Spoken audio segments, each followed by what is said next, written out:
بارے میں کلپ چلا ہے ابھی. ایک صاحب نے ڈراپ شپنگ کو پروموٹ کرنے کے لیے، ایک تو یہ بات خوب اچھی طرح سمجھ لو، آج کل نا آپ کا کلپ وائرل اس وقت تک نہیں ہوگا جب تک آپ اپنے کلپ میں 2-4 گالیاں مولویوں کے لیے نہ نکالو. آپ اس کے بغیر آپ کا کلپ چلتا ہی نہیں ہے. لوگ کہتے ہیں فلاں ہمارا نام لگا کے اتنے اپنے کلپ چلا رہا ہے، حالانکہ وہ ہمارا نام لگا کے چلا رہا ہوتا ہے. جھوٹ وہ بول رہا ہوتا ہے، بدنام کس کو کر رہا ہوتا ہے؟ دوسرے کو کر رہا ہوتا ہے. مثال کے طور پر میں، یہ سوشل میڈیا پہ بڑے مشہور ہیں، فرض کریں میں نے کہا یہ دیکھو میرا نام لگا کے اپنے کلپ کو وائرل کر رہے ہیں، حالانکہ میرا مقصد یہ ہوگا کہ میں اس کا نام استعمال کروں تاکہ اس بہانے میرا یہ والا کلپ کیا ہو جائے، وائرل ہو جائے. اب لوگوں میں اتنی سینس نہیں ہوتی کہ ابے بھائی جو کام یہ کر رہا ہے، الزام تم کس پہ لگا رہے ہو؟ تم اس پہ لگا رہے ہو، حالانکہ اصل میں یہ چالاکی کر رہا ہے، لیکن یہ اتنا مکار اور اتنا چالاک ہے کہ اس کا مقصد تھا کہ میں مارکیٹ سے، میڈیا کی دنیا سے چونکہ شارٹ ہو گیا ہوں تو اب میں نے اپنے آپ کو وائرل کیسے کرنا ہے، تو بھائی کسی مشہور پہ کوئی الزام لگاؤ. اب الزام مل نہیں رہا تو یہ الزام لگا دو کہ یہ مشہور میرا نام استعمال کر کے مشہور ہو رہا ہے. ٹھیک ہے نا؟ چالاکی سمجھ رہے ہیں؟ ہوشیاری سمجھ میں آ رہی ہے؟ نہیں آ رہی میرا خیال ہے. تو ایک صاحب ہیں، وہ ڈراپ شپنگ کے حوالے سے انہوں نے کلپ بنایا میرے خلاف، سبھی علماء کے خلاف بنایا، میرے کیا. اس میں کہا ان علماء کو ڈراپ شپنگ کا کچھ پتا نہیں ہے، یہ گھروں میں بیٹھے ہیں، مسجدوں میں بیٹھے ہیں، مدرسوں میں بیٹھے ہیں، اور ڈراپ شپنگ کو انہوں نے حرام کہہ دیا. اور پھر میرا نام لیا کہ 2014 میں مفتی طارق مسعود صاحب نے یوٹیوب کو حرام کہا، جس کی وجہ سے میرا اپنا چینل میں نے بند کر دیا. 2015 میں ان کا اپنا چینل بنا تو انہوں نے جائز کر دیا. تو یہ مولوی لوگ جب اپنے چکر میں ہوتے ہیں تو یوں کرتے ہیں اور فلانا، اور نیچے لوگوں نے اس کو نا لو یو اور پھول اور وغیرہ وغیرہ. کسی کو یہ میں دیکھ رہا تھا درجنوں کمنٹس میں کوئی ایک کمنٹس ہو جو اس سے مطالبہ کر لے کہ یہ جو تم نے مفتی طارق مسعود پہ الزام لگایا ہے اس کی کوئی ثبوت، کوئی دلیل، کہ 2014 میں حرام کیا، 2015 میں حلال کر دیا، اور ڈراپ شپنگ کو ناجائز کہتے ہیں یہ لوگ. ان کو ڈراپ شپنگ کا کوئی پتہ ہے ہی نہیں. اس میں بہت سارے الزامات ہیں. اور پھر آگے دیکھو یہ مولوی ایسا ہی ہے. یہ بالکل وہ اسٹائل ہے جو زلیخا کا اسٹائل تھا جب یوسف علیہ السلام پہ اس نے تہمت لگائی. زلیخا بند کمرے میں یوسف علیہ السلام کو زنا کی دعوت دیتی ہے. ایسا ہی ہے نا؟ ہمارے پاس جو اللہ کا کلام پہنچا وہ جھوٹا نہیں ہو سکتا. اس میں جو اللہ نے ہمیں خبر دی، جو نیوز تھی ہمارے پاس، وہ کیا تھی کہ کوشش کس نے کی ہے بدکاری کی؟ بول لو نا بھائی. زلیخا نے. یوسف علیہ السلام کا جگر تھا، ینگ، جوان اور انتہائی خوبصورت عورت. عزیز مصر کی بیوی کوئی بدصورت نہیں ہوگی، اور مصر کا حسن تو ویسے ہی مشہور ہے. کنوارے بھی ہیں، بہت طاقتور بھی ہیں. وَلَقَدْ هَمَّتْ بِهِ وَهَمَّ بِهَا. قرآن کہتا ہے وسوسوں کی حد تک، یا جذبات جو یوسف علیہ السلام کے دل میں بھی پیدا ہوئے، جوان تھے، رغبت پیدا ہوئی، لیکن کیا فرمایا؟ معاذ اللہ انہ ربی احسن مثوایا. میں کیسے گناہ کروں، اس کے احسانات کا کیسے انکار کروں میں؟ اور دروازے کی طرف دوڑے بچنے کے لیے. دروازہ جیسے ہی کھلتا ہے، القیا سیدہا لدى الباب. قرآن کہتا ہے کہ عورت نے اپنے شوہر کو دروازے کے سامنے پایا. بات سمجھ میں آ رہی ہے کہ نہیں آ رہی ہے؟ یہ میں پروپیگنڈے کو ایکسپلین کر رہا ہوں کہ کس طرح سے جھوٹے الزامات لگتے ہیں.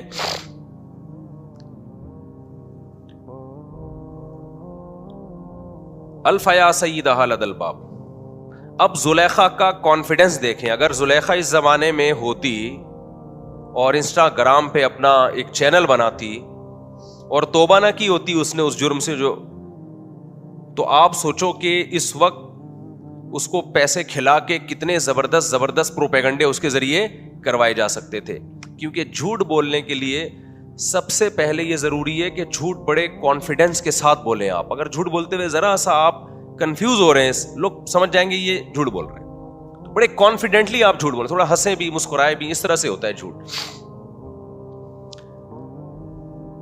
میں آج انہی لوگوں کو تھوڑا ایکسپوز کروں گا نا جو کیا کیا جھوٹ مارکیٹ میں سوشل میڈیا کے ذریعے چل رہا ہے.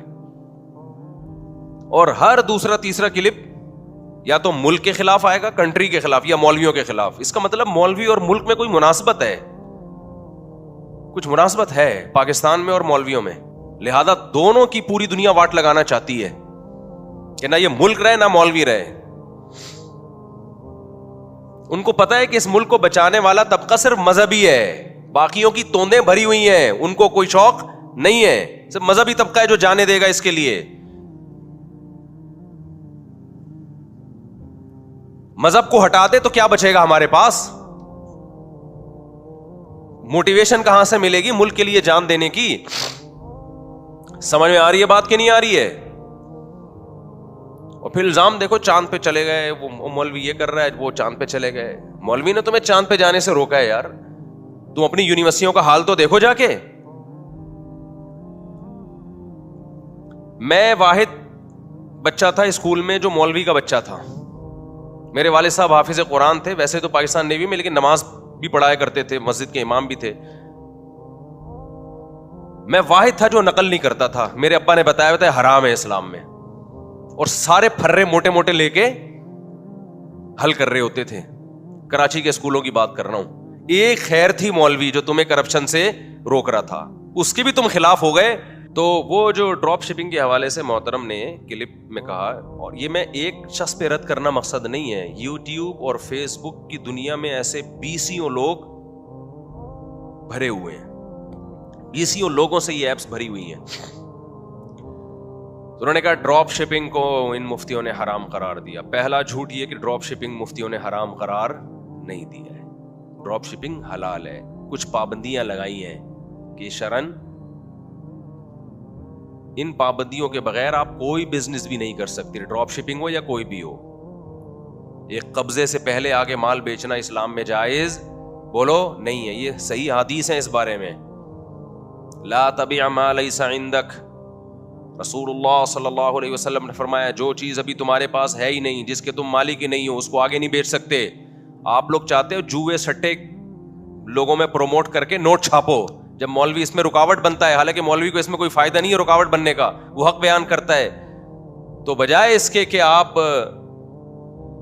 جوئے اور سٹے کے بازار کو ختم کرو, آپ بتاؤ اس سے پیسے کی جو رولنگ ہوگی, جو پیسہ سوسائٹی میں گھومے گا, یہ نیچرل ہوگا کیا؟ ایک چیز آپ نے لی نہیں ہے, آپ کے قبضے میں نہیں ہے, ادھر سے خریدی, آگے ادھر کسی کو پہنا دی, اس سے خرید و فروخت کا عمل بڑھ جائے گا, اور یہ نیچرل نہیں ہوگا. چیزوں کی ویلیو بڑھتی ہے ان چیزوں سے. ہمارے پیغمبر نے پابندی لگا دی ہمارے اوپر کہ جب تک قبضہ نہیں ہے, صرف ملکیت میں داخل ہونا بھی کافی نہیں ہے, جب تک کوئی چیز آپ کے زمان اور رزق میں نہیں آ جاتی آپ اس کو آگے نہیں بیچ سکتے. دلیل دی حضرت عثمان جاتے تھے اور کمیشن پتہ نہیں کیا کیا فضول نہ, ایسے نہ کوئی سر نہ پیر. کمیشن ایجنٹ بننا ایک الگ چیز ہے.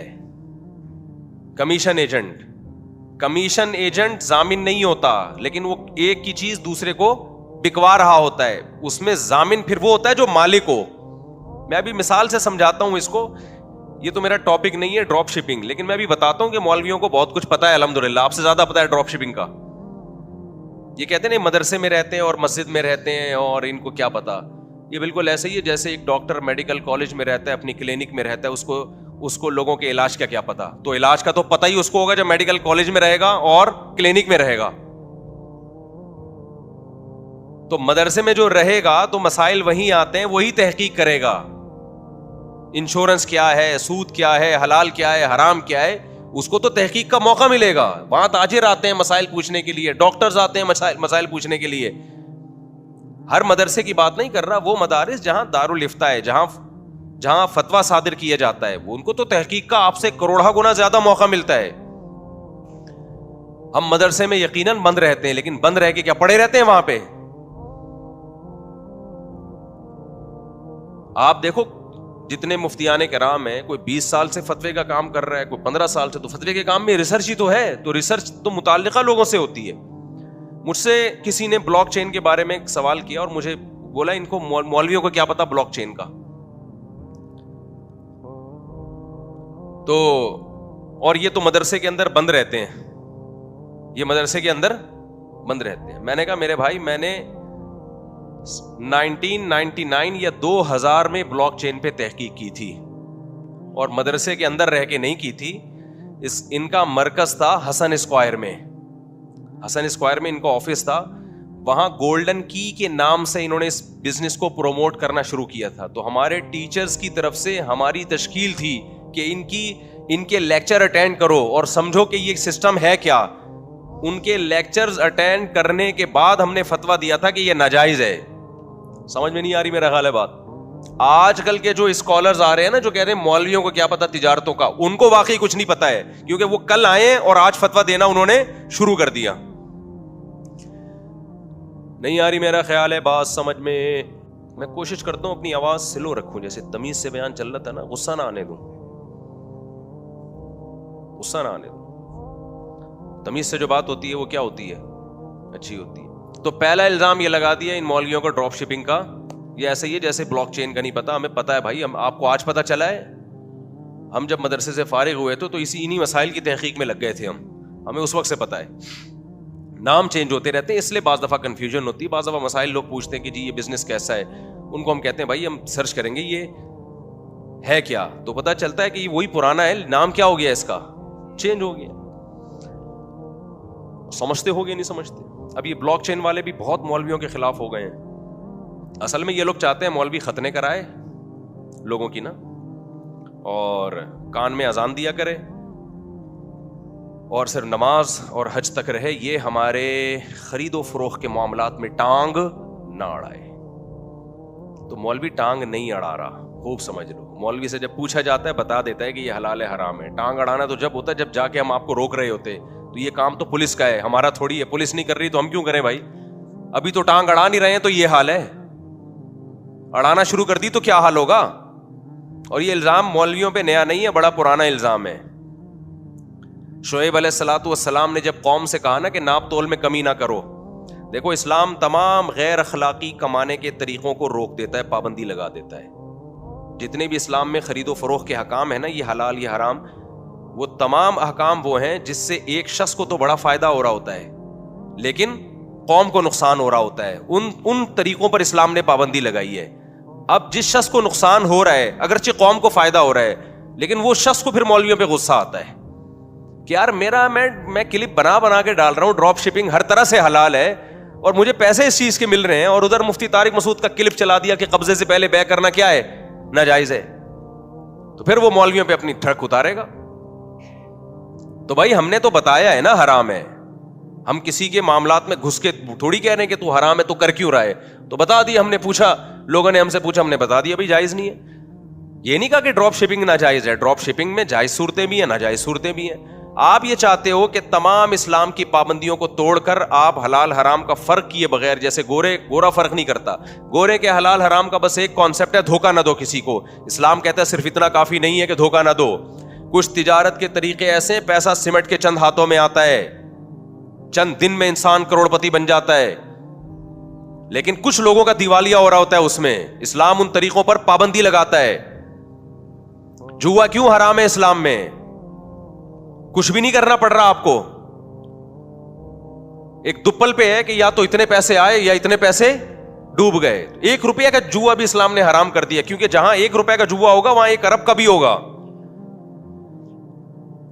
سمجھ میں آ رہی ہے بات کی نہیں آ رہی ہے؟ اب سودی نظام نے دیکھو پوری دنیا کو کس تباہی کے دہانے پر لا کے کھڑا کیا ہے.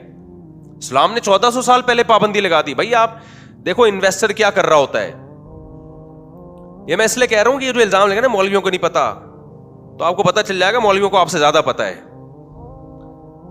اب آپ دیکھو سودی نظام میں کیا ہے, 1 کروڑ روپے آپ نے انویسٹ کیے, آپ رسک نہیں لیتے, اور آپ کو ہر مہینے 5,000 یا 10,000 پروفٹ مل رہا ہے. کاروبار کرنے والے کو فائدہ ہو نقصان ہو, اس سے آپ کو کوئی غرض نہیں ہوتی.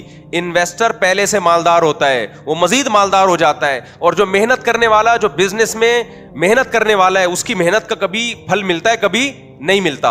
اور جو کروڑ پتی پہلے سے تھا, جس کو پیسوں کی ضرورت نہیں ہے, وہ ہر مہینے بیٹھ کے نوٹ چھاپ رہا ہے. اسلام نے کہا تیرے پاس اگر پیسہ ہے نا اور تو گھر میں بیٹھ کے پیڑے کھانا چاہتا ہے تو ٹھیک ہے, تجھے اجازت ہے گھر میں بیٹھ کے پیڑے کھا, لیکن ایک رسک تجھے لینا پڑے گا. جہاں انویسٹ کرے گا اگر اس کو لاس ہوا تو لاس اس کا نہیں ہے, لاس تمہارا ہے. جیسے پروفٹ اگر تمہارا ہے نا, پروفٹ میں شیئرنگ ہوگی. میں نے 1 کروڑ روپے زید کو دیے.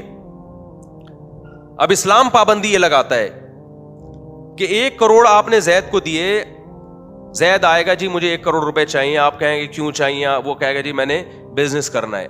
اسلام کیا کہتا ہے بھئی آپ اس سے کہیں بزنس میں آپ کی محنت ہوگی, میرا پیسہ ہوگا, پروفٹ ہوا تو اتنے پرسنٹ میرا, اتنے پرسنٹ آپ کا. یہ پروفٹ ہوا تو چونکہ آپ نے محنت بھی کی ہے, محنت کی ہے نا آپ نے, تو اس کا پرسنٹیج جتنی محنت کرو گے اتنی پرسنٹیج آپ کی بڑھتی چلی جائے گی. بھائی جتنا زیادہ پروفٹ ہوگا پرسنٹیج میں نفع اتنا ہی بڑھ جائے گا نا.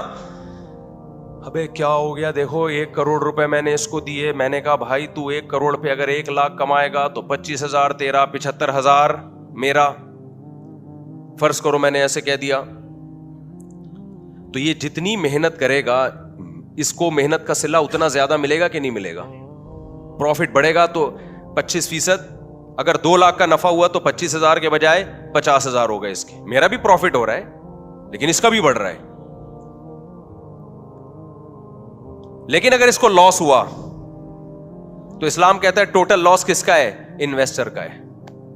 لاس میں یہ شریک نہیں ہوگا, اس میں مزدور کو فائدہ پہنچایا ہے, اس لیے کہ اس کے پاس تو پہلے ہی پیسہ نہیں ہے, یہ تو محنت کرنا چاہ رہا ہے. لاس اس کے اوپر ڈالو گے یہ تو بیڑا گرک ہو جائے گا بیچارے کا. لاس ہمیشہ انویسٹر کا ہوگا. سوال پیدا ہوتا ہے تو انویسٹر پہ ظلم ہے نا کہ بھائی لاس اس نے کیا ہے, جان کر کیا ہو تو ایک الگ بات ہے, پھر ضامن ہوگا. لاس سے مراد ہے قدرت کی طرف سے پروفٹ ہو ہی نہیں رہا. ہر کاروبار میں انسان کی محنت کا اثر نہیں ہوتا. بعض دفعہ کسٹمر اللہ بھیج دیتا ہے, بعض دفعہ اللہ نہیں بھیجتا. اس نے خود ضائع کیا وہ تو ایک الگ بات ہے, وہ تو امانت میں خیانت ہے. اب سوال پیدا ہوتا ہے جی اس لاس انویسٹر کیوں اٹھا رہا ہے, اس میں انویسٹر کا کیا نقصان ہے. ہم یہ کہتے ہیں جب تو گھر بیٹھے پیڑے کھا رہا ہے نا, تو گھر بیٹھے پیڑے کھانا اسلام میں آسان نہیں ہے. رسک لینا پڑے گا تو پیڑے کھانے کی اجازت ہے, تاکہ لوگ کم سے کم انویسٹ کریں پیسہ. ان کو پتا ہو کہ آج لوگ میرے پاس آتے ہیں کہ مفتی صاحب ہم تو کسی کو پیسہ انویسٹ کرنا چاہتے ہیں نا, ہمیں تو ہر مہینے 20,000 روپے چاہیے. میں کہتا ہوں لاس میں شریک ہو اس کے ساتھ. تو وہ کہتے ہیں اگر بھائی وہ تو پیسے لے کے بھاگ جائے گا. لوگ ہمیں کہہ رہے ہوتے ہیں وہ تو لاس ہی دکھاتا رہے گا. اس کا جواب کیا ہے, پھر انویسٹ نہیں کرو. پھر کیسے کمائے, خود محنت کرو جا کے. تو پیسوں کی رولنگ کو روکا اسلام نے, جو غیر فطری رولنگ ہے. سمجھتا نہیں ہے نا بات کو. اب جب ظاہر ہے جس کے مفاد پہ زد پڑ رہی ہے نا, جو حرام کا جن کو منہ میں نوالا چلا گیا ہے, سود خوروں کو, ان کو تو مولویوں سے تکلیف بولو ہوگی کہ یار ہم آرام سے گھر بیٹھے کما رہے ہیں, 1 کروڑ اس کو دیا اور منتھلی اتنا پیسہ آ رہا ہے, اور یہ کہہ رہے ہیں کہ نہیں بزنس میں شرکت ہوگی, پھر وہ بزنس کا پورا پروفٹ شو کرے گا, جتنا شو کرے گا اس کے حساب سے پرسنٹیج آپ کے پاس. اب ہے اتنی ٹینشنیں کون لے. تو ان ٹینشنوں کا فائدہ یہ ہے کہ پھر آپ انویسٹ کرو گے نہیں. آپ بولو کہ میں اپنی دکان خود چلاؤں گا, میں ٹھیلا خود لگاؤں. گھر بیٹھ کے پیڑے کھانے کا سسٹم آہستہ آہستہ کیا ہوگا, وہ کم ہوگا. ہر آدمی محنت کرے گا. بینک کیسے نوٹ چھاپ رہے ہیں پتا ہے نا آپ کو. وسیم سے 1 کروڑ روپے لیے اور 2 لاکھ سود پہ قائب, اور مجھے نہیں پتا بھی کیا چل رہا ہے آج کل. ادھر سے وسیم سے لیے 2 کروڑ روپے اور اٹھا کے ادھر پکڑا دیے. اس کو بولا کہ ہم تمہیں 1 کروڑ روپے لیے, بولا ہم تمہیں 2 لاکھ دیں گے.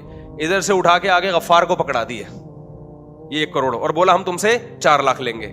وہ 4 لاکھ ان کو دے رہا ہے اور یہ 2 لاکھ اٹھا کے وہاں پکڑا رہے ہیں. سمجھ میں آ رہی ہے بات. وہ بیٹھے بیٹھے پیڑے کھا رہے. جب مولوی کہے گا یہ سود حرام ہے, اور مولوی خود تھوڑی کہہ رہا ہے, مولوی تو قرآن کی آیتیں پیش کر رہا ہے. پیغمبر صلی اللہ علیہ وسلم جو نہ لکھنا جانتے تھے نہ پڑھنا جانتے تھے. اگر محمد صلی اللہ علیہ وسلم لکھنا پڑھنا جانتے ہوتے, بہت زیادہ آپ نے دنیاوی لحاظ سے ایجوکیشن حاصل کی ہوتی, تو آج کل کے جتنے فلاسفر ہیں وہ کہتے ہیں اصل میں ایکچولی انہوں نے ایجوکیشن حاصل کی تھی, اس ایجوکیشن کے نتیجے میں ان کی یہ رائے بنی تھی, تو ہم ان کی رائے سے متفق نہیں ہے. اللہ نے اپنے حبیب صلی اللہ علیہ وسلم کو نہ لکھنے دیا نہ پڑھنے دیا, تاکہ آپ جو کچھ کہیں لوگوں کو یقین آ جائے کہ اس میں ان کی رائے کا کوئی دخل نہیں ہے. یہ خدا کا پیغام ہے جو محمد صلی اللہ علیہ وسلم کے ذریعے لوگوں تک پہنچایا جا رہا ہے, اور خدا کے پیغام کو چیلنج نہیں کیا جا سکتا. اس لیے میرے بھائی یہ دنیا سے محبت چھوڑ دو, مولویوں سے پوچھ لیا کرو کہ یہ بزنس حلال ہے حرام. ہاں ایکسپرٹ مولویوں سے پوچھو, ہم یہ نہیں کہہ رہے ہر ایک سے پوچھو, ہر فن کے ماہرین بھی ہوتے ہیں اور جاہل لوگ بھی ہوتے ہیں اس میں. آپ علاج کرواتے ہو تو ایکسپرٹ سے ایکسپرٹ ڈاکٹر کو تلاش کرتے ہو نا. اب کسی ڈاکٹر نے غلط انجیکشن لگا کے مار دیا, آپ کو یار یہ ڈاکٹروں کے پاس نہیں جانا چاہیے, بھائی آپ غلط ڈاکٹر کے پاس گئے ہو. تو اسی طرح اسلام نے اور بھی کچھ پابندیاں لگائی ہیں. اچھا, شرکت میں دونوں طرف سے اگر پیسہ ہے اور محنت ایک کی ہے تو پھر جتنا پیسہ ہے اتنی پرسنٹیج کے حساب سے نقصان میں شریک ہوگا وہ. آسان مثال دے کے بات سمجھا دیتا ہوں, یہ بھی شریعت کا کتنا اچھا اصول ہے. دیکھو میرے ہیں 1 لاکھ روپے, ان کے ہیں 50,000 روپے, زید کے 50,000, 1.5 لاکھ سے دونوں نے بزنس شروع کیا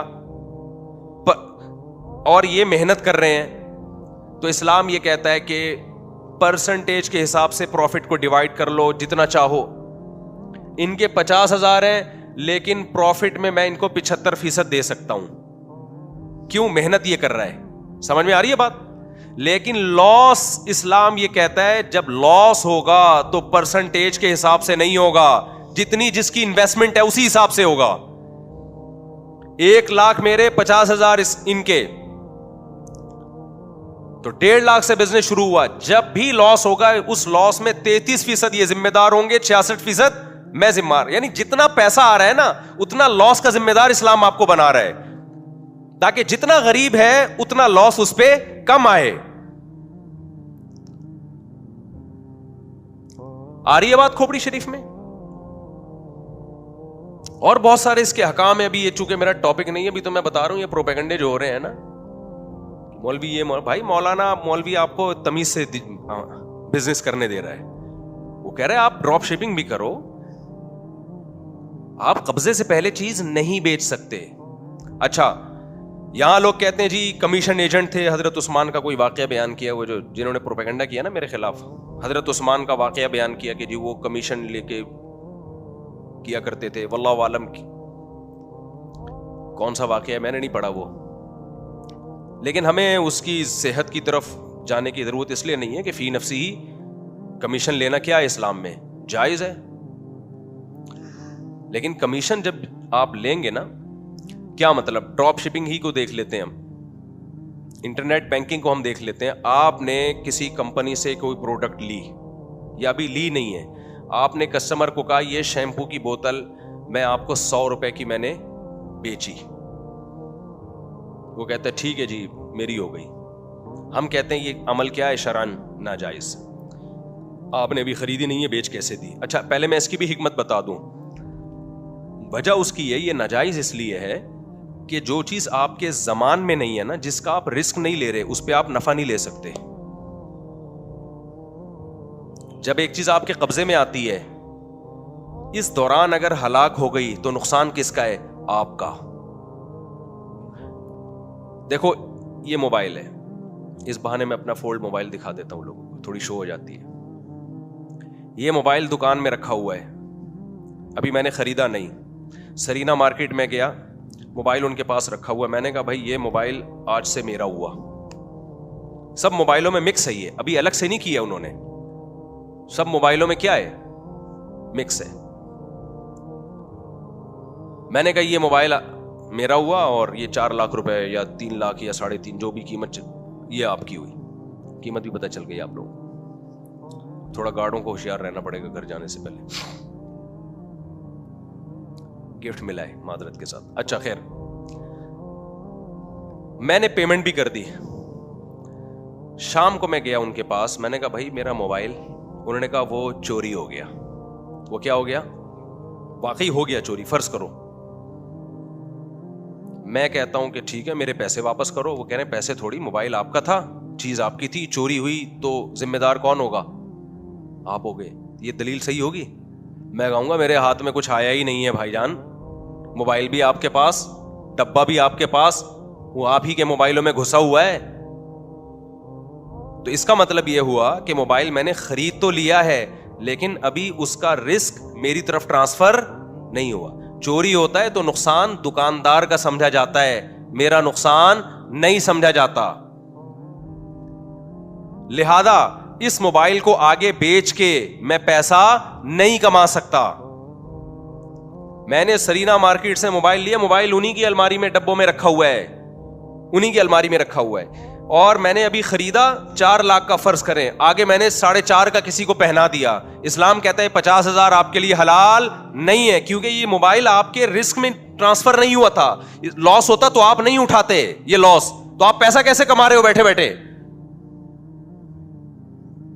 1 سیکنڈ کے لیے یہ رسک ٹرانسفر ہونا چاہیے, بے شک 1 سیکنڈ کے لیے ہو, بے شک 1 سیکنڈ کے لیے. ایک دفعہ یہ رسک کہاں ٹرانسفر ہونا چاہیے؟ 1 سیکنڈ کا مطلب کیا ہے؟ میں سرینا مارکیٹ گیا کسٹمر کو لے کے کہ میں اسے موبائل بیچ رہا ہوں, میں نے کہا کہ بھائی یہ موبائل میرا ہے مجھے دو, اس نے ہاتھ میں پکڑایا, 1 سیکنڈ میں نے ادھر ٹرانسفر کر دیا کہ لو بھائی میں نے بیچا, اب جائز ہے. کیونکہ 1 سیکنڈ جو میرے ہاتھ میں رہا ہے, اس دوران اگر وہ موبائل چھن جاتا تو کس کا نقصان ہوتا؟ بولتے کیوں نہیں بھائی, میرا ہوتا. اب اس پہ نفع کمانا کیا ہو گیا؟ جائز ہو گیا. یہ حرام ان کے منہ کو لگ گیا ہے, آن لائن جو ٹریڈنگ کر رہے ہیں نا, حرام لگ گیا ان کے منہ کو. یہ چاہ رہے ہیں بیٹھے بیٹھے ہم پیڑے کھاتے رہیں, یہاں سے سودا پکڑا, ادھر رسک لیے, ادھر پہنا دیا کسی اور کو, اور بیٹھے بیٹھے کروڑ پتی بن کے پھر غریبوں کو گالیاں دینا شروع کر دیتے ہیں بیٹھ کے.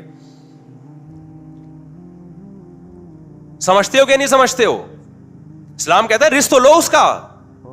ہاں رسک میں یہ ضروری نہیں ہے, یا قبضے میں یہ ضروری نہیں ہے کہ آپ وہاں جائیں اور باقاعدہ اپنے شاپر میں ڈال کے گھر لے کر آئیں. یہ بھی صورت جائز ہے کہ میں نے فرض کرو سرینا سے موبائل خریدا, سرینا مارکیٹ, سرینا لوگ جن کو کراچی کا نہیں پتا وہ سمجھ کوئی سرینا باجی ہیں, کوئی سرینا مارکیٹ ہے بھائی موبائل کی کراچی میں.